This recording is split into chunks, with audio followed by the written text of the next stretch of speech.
Naghihintay ako sa labas ng operating room. Malala ang tama ni Christian sa dibdib. Nanlalamig ako dahil sa takot. Kahit ganun gusto kong gumanti, di ko inaasahan na magiging ganito. Gusto ko lang naman maiparamdam lahat sa kanila ni Almira. Muntik man kaming mamatay ng anak ko dahil sa kanila. Di ko naman gustong magpunta sila sa sitwasyon na ganoon. Gusto ko lang masaktan sila, maghirap, at maranasan yung masasakit na bagay na pinaramdam nila sa akin. Ano na ba ang mangyayari pagkatapos ito? Gagantihan ko pa ba si Christian? Dapat ko bang pagsisihan ito? Ganito na ba ako kasama at kaganid makapaghiganti lamang? Oo, masaya ako nakitang nasasaktan ng babaeng sumira ng pamilya ko at dahilan ng lahat na naranasan namin ng anak ko. Pero hindi lubos na kasiyahan. Masakit sa akin makitang ginawa niya kay Christian. Hindi ko akalain ganun siya karahas. To the point na papatay niya na si Christian? Ganun ba talaga ang nagmamahal? Nagiging selfish? Selfish din ako dahil sa nais ko makaganti. Walang patid ang pagdaloy ng luha sa mga mata ko. Sa ginawa ko, ako rin ang higit na nasaktan. Ganito na ba ang kalayong narating ko at nagagawa ko na manakit ng kapwa ko? Alam kong mali ang gumanti at manakit ng iba. Sabi nga nila kapag may nanakit sa'yo, palampasin mo at hayaan ng Diyos dahil siya na ang bahala sa kanila. Nawala na ako sa sarili ko dahil sa kagustuhan ko. Ikahiya kaya ako ng anak ko? Sa dami na nangyari sa akin simula una hanggang ngayon, sa piling lang namin di ako naging lubos na masaya. Kaya ko mabuhay ng walang lalaki sa buhay ko, pero hindi ko kayang mabuhay ng walang anak ko. Titigilan ko na ba to? Walang magandang idinudulot. Nakakasakit na ako. Nakakasama pa sa akin. Mapapatawad pa ba ako ng mga taong nasaktan ko? Dapat ba nakinig ako kay Jeboy una pa lamang? Dapat ba magsisina ako sa lahat? Ginusto ko tong mangyari pero bakit di ko magawang sumaya at mag-celebrate? Mara, narinig kong pamilyar na boses na iyon. Tumingala ako tumingin sa kanya. Jepoy, sambit ko sa pangalan niya habang luhaan ako. Niyakap niya ako at ganun din ako sa kanya. Hinang-hina ako sa mga nagawa ko. Akala ko magiging masaya pero hindi. 50-50 si Christian, Jepoy, and it's all my fault. Nahikbing sabi ko. Shh! Huwag mo munang isipin niya ngayon. Magpakahinahon ka. Huwag mong sisihin ang sarili mo. Nakangiting sabi niya. Mabait pa rin siya sa kabila ng lahat. May plano si Lord sa lahat, Mara. Kung ano ang will niya, tanggapin na lang natin ang maluwag. Pero akong dahilan bakit siya nasa ER ngayon. Ako ang nagplano ng lahat. Umiiyak na sabi ko. Lutang na lutang ako. Mara, panahon na siguro para malaman mong lahat. Nakatitig sa mukha ko at seryoso siya. Anda ka bang makinig? Anda ka bang pakinggan lahat ng ipapaliwanag ko sa'yo? Tumango lang ako at naghintay ng sasabihin niya. Gusto kong malaman kung ano yon. Kinakabahan ako pero nais kong malaman ng lahat. Ayokong kumurap. Totoong nagkabalikan si Christian at Almira nung una. Alam ko na alam mo na yon pero nabagong lahat. Nalaman ni Christian na mayroong lalaki si Almira to the point na nabuntis si Almira ng kalaguyo niya. Sising-sisi si Christian sa mga nagawa niya. Di niya inakalang gano'n ang babaeng sinamahan niya at ipinagpalit ka sa babaeng mapanlin lang. Mahal siya ni Almira pero hindi ito marunong makontento. Nag-hire siya ng private investigator para malaman ang lahat ng kilos ni Almira. Nagsisi siya, nakipaghiwalay kay Almira. Humadlang ang pamilya niya sa mga plano niya. Binantaan siya na papatayin kayo ng anak mo kapag iniwan ni Christian si Almira. Para sa kaligtasan ninyo, nakisama si Christian sa kanya. Bawat araw na lumilipas, gusto niya kayong makasama at makita, pero hindi niya magawa. Sa nagawa niya, nakasalanan, isa lang ang napatunayan niya. Ikaw lang ang mahal niya at wala nang iba. Kayo ng anak ninyo. Mahabang kwento ni Jepoy na hindi ko alam paano ko tatanggapin sa sarili ko. Dapat ba ako matuwa dahil mahal pala talaga ako ng asawa ko at iniisip niyang kapakanan namin at kaligtasan ng anak ko? O dapat ako maawa dahil naghirap din pala siya? Hindi ko akalain ganito ang naranasan niya. Luhaan lang akong nakikinig at tahimik. Inanap ka niya at ang anak mo ng palihim hanggang bumalik ka isang araw na ibang-iba na. Lahat kami nagulat sa pagbabago mo. Muli ka nakita ni Christian at nangako sa sarili na aayusin ang pamilya niyo. Pero natawag pa rin siya nung una. Di nagtagal na nabuo din ang loob niyang ipaglaban ka at ang anak ninyo. Wala siyang alam na ganito ang gagawin ng paghihiganti. Wala siyang ideya. Dahil naniniwala siya na ikaw pa rin yung babaeng pinakasaran niya na walang kasing bait. Maunawain sa lahat at handang umintindi. Patuloy niya. Hanggang isang araw, natuklasan na lang niyang meron siyang sakit. May leukemia si Christian. Pinili niyang ipaglaban ka at makasama kahit ikamatay pa niya ang makasama ka. Tinago niyang sakit niya dahil ayaw niyang kaawaan siya ng lahat. Tanging ako lang ang sinabihan niya dahil ramdam niya. Ilang araw na lang itatagal niya. Mahina na siya pero pinipilit niya maging normal. Pigil ang luha ni Jepoy. Awang-awa sa kakambal. Sana Mara mapatawad mo siya. Nagkamali man siya noon, pinagsisihan niya ng lahat. Tulala ako sa lahat ng nalaman ko. Bakit ko nagawa to? Napakasama ako na pala. Lalong dumali ang luha sa mga mata ko. Awang-awa ako kay Christian. At ngayon nasa OR siya dahil sa kagagawan ko. Diyos ko, mapapatawad niyo pa po ba ako? Iligtas niyo po si Christian, parang awa niyo na. Nagsisisi na po ako sa masamang nagawa ko. Kung kapalit po ay buhay ko ay makaligtas lamang siya, handa po kung ialay ang buhay ko sa inyo. Ilang araw na dito sa ospital si Christian, naka-confine. Comatose siya. Hanggang ngayon pinagsisiyan ko pa rin ang ginawa kong paghihiganti. Walang naidulot na maganda. Sana hindi ako nagpadaig sa galit na nararamdaman ko. Habang pinagmamasdan ko mukha ni Christian, payapang natutulog, bumalik sa isip kong lahat. Nagsimula sa masaklap na pangyayari sa buhay namin. Nagtapos sa ganito kasaklap na paraan. Wala akong ibang dinasal kundi ang magising siya at ma-enjoy ang natitirang araw niya. Hindi ko alam kung hanggang kailan siya dito buhay, pero walang malay.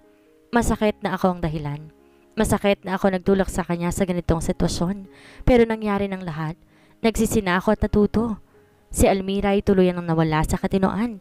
Pinasok siya sa mental hospital ng family niya at ang magulang niya ang nangangalaga sa anak niya. Sa Jepoy, eto, wala pa ring asawa sa pag-aalalay sa aming mag-ina. Habang nasa ganitong sitwasyon siya, patuloy pa rin siya sa pagtulong at pag-aalaga sa amin.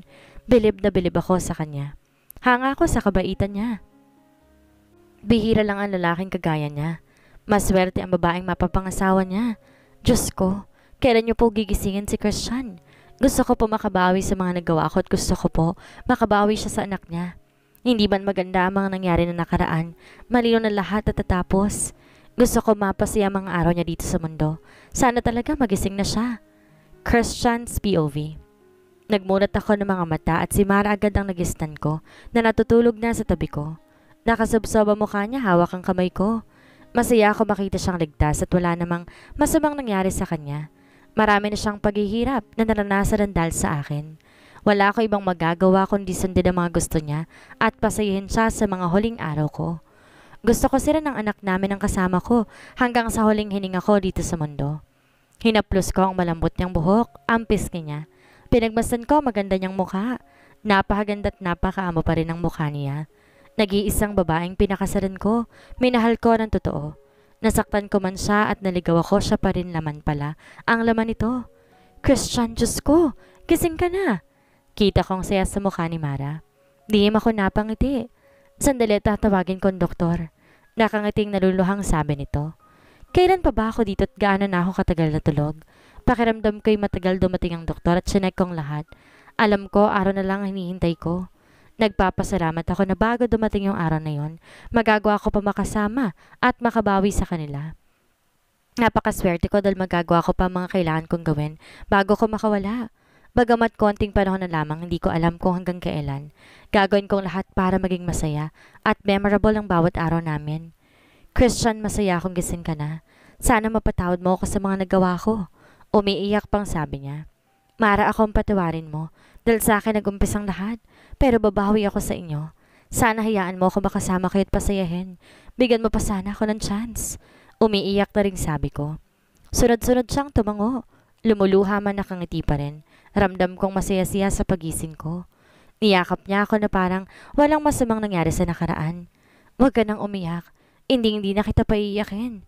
Yakap siya at halos ang buhok niya. Kailan ba ako pwedeng lumabas? Gusto ko kayo makasama at makabawi sa lahat na nagawa ko. Excited pang tanong ko. Kaya mo na bang sarili mo? Doon tayo uuwi sa bahay ko. Naghihintay na sa'yo si Mindy. Nakangiting sabi niya. Kaya ko na. Nakangiti ring sagot ko habang pinupunasan ng luha sa mga mata niya. Sa bahay ni Mara kami tumuloy nang lumabas kami ng ospital. Nagsamang muli kami sa isang bahay. Parang walang nangyari. Kaibahan lang, masaya na ngayon dahil kasamang anak namin at wala na rin kahati sa atensyon ko. Saan mo gustong mamasyal ngayon? Tanong ko habang nakahiga kami sa kama. Pasyal? Hindi ka na ba magpapahinga? Ilang araw na tayong lumalabas na magkakasama, sabi niya. O sige, Dito na lang tayo sa kwarto maghapon. Gagawa ng little junior ko. Nakangising sabi ko. Walang ganyan, okay? Tsaka baka mapagod ka. Nag-aalalang sabi ni Mara habang nakatingin sa mukha ko. Ibang-iba ng itsura ko at payat at malalim na ang mga mata. Hindi ko alam kung may alam na siya sa sakit ko. Wala akong ideya. Ay, tama na nga. Saka na okay, pahinga ka muna. Ilang linggo ka palang gising eh. Nakangiting sabi niya. Sige na nga. Simangot ko sabay yakap sa kanya. Nakatulog kami ulit. Masaya ako na naging ayos ang lahat. Mara's POV. Hindi ko binabanggit kay Christian na may alam ako sa sakit niya. Habang minamasdan siyang tulog pa rin, biglang pumasok sa isip ko ang isang bagay. Daan-daan ako bumaba ng kama at tumingin sa calendar. Ngayon ko lang naalala. Na-delayed ang mens ko. I need to meet with my OB-GYN.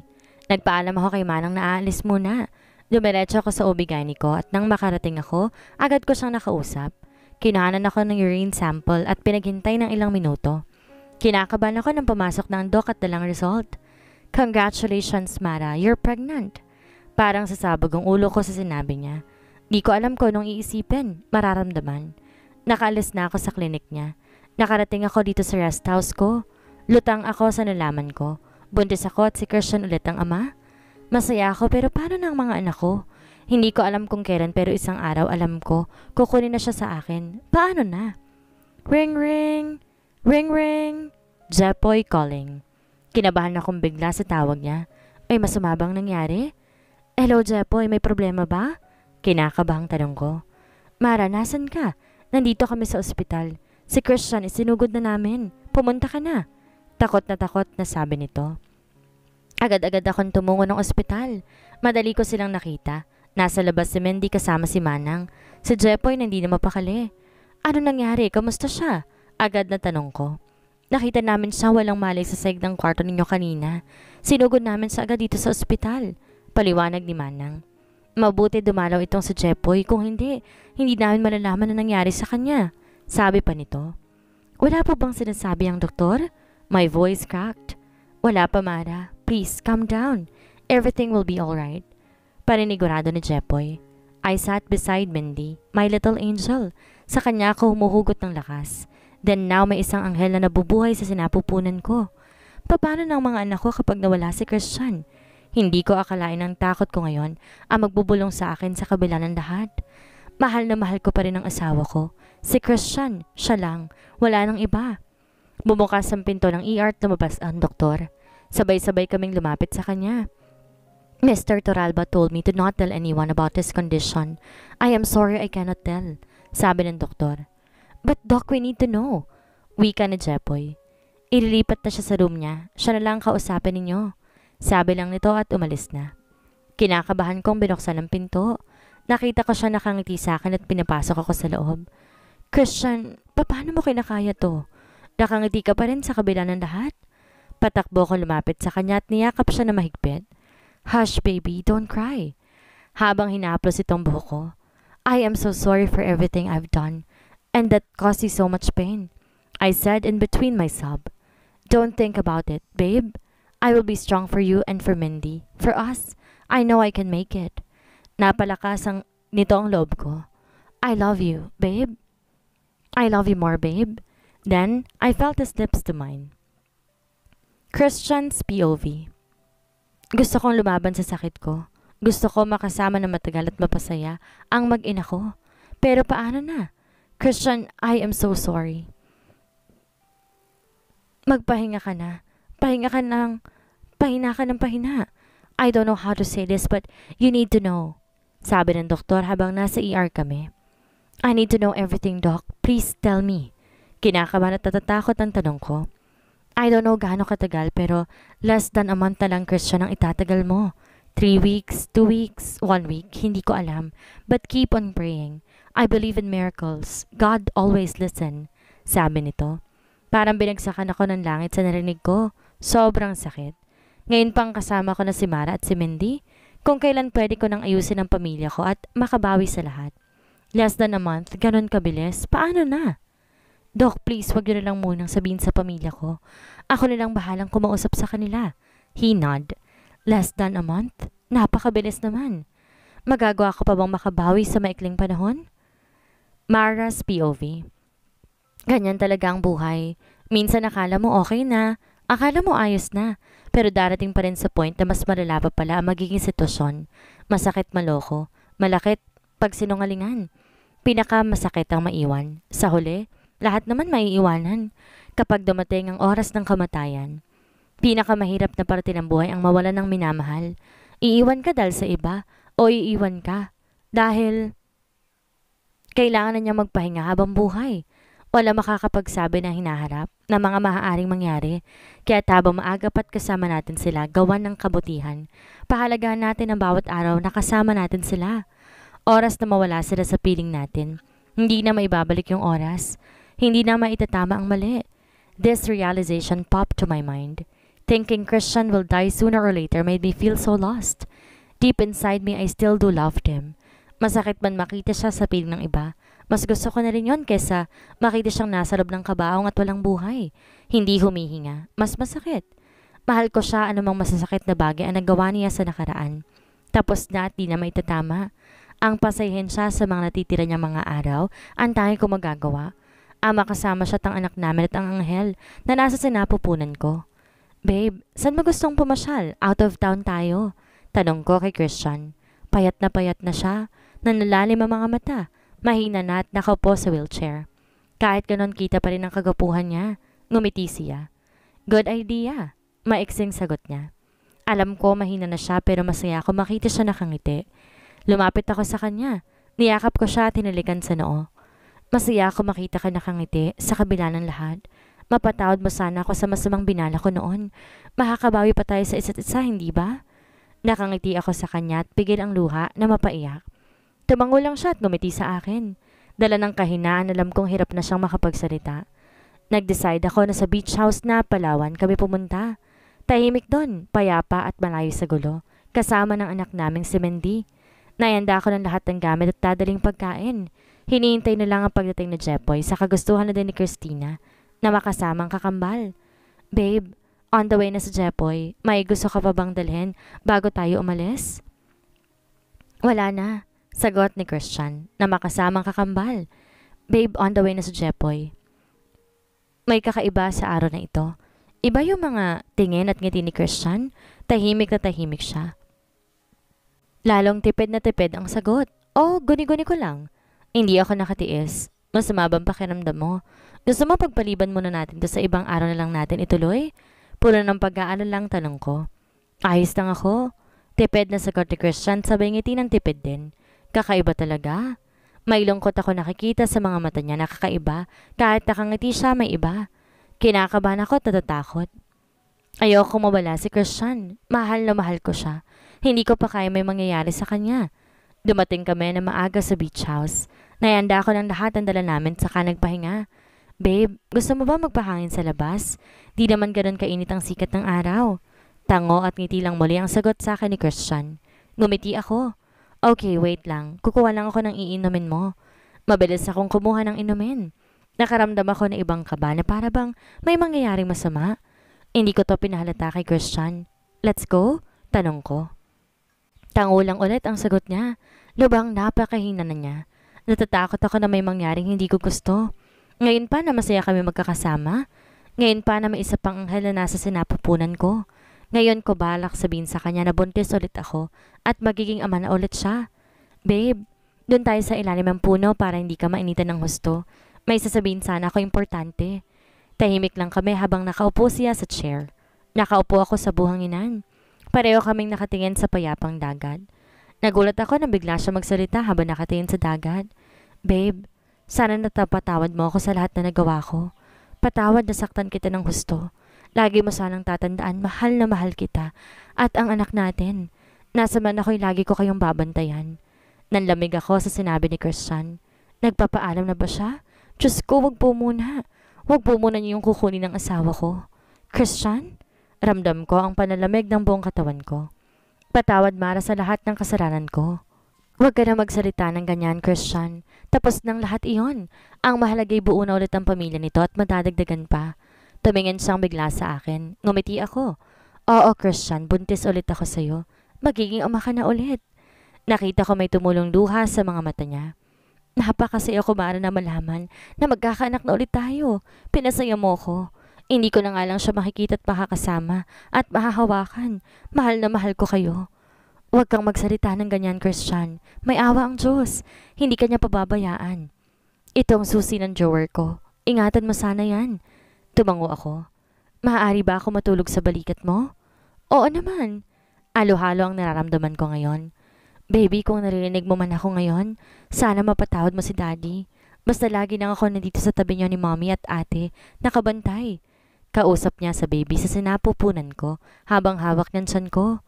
Pipikit lang si Daddy ha, pakabait ka. Mahal ko kayo, papahinga lang ako. Pigil kong luha ko sa mga sinasabi niya. Ang sakit sa kalooban ko at di ko matanggap.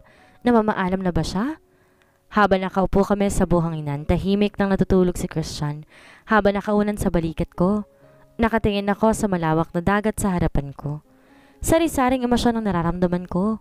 Pigil kong luha ko dahil tumatak sa isip ko mga sinabi niya. Naramdaman kong bumagsak ang kamay niya na nakayakap sa akin. Unti-unti akong tumingin sa mukha niya sa payapang nakapikit.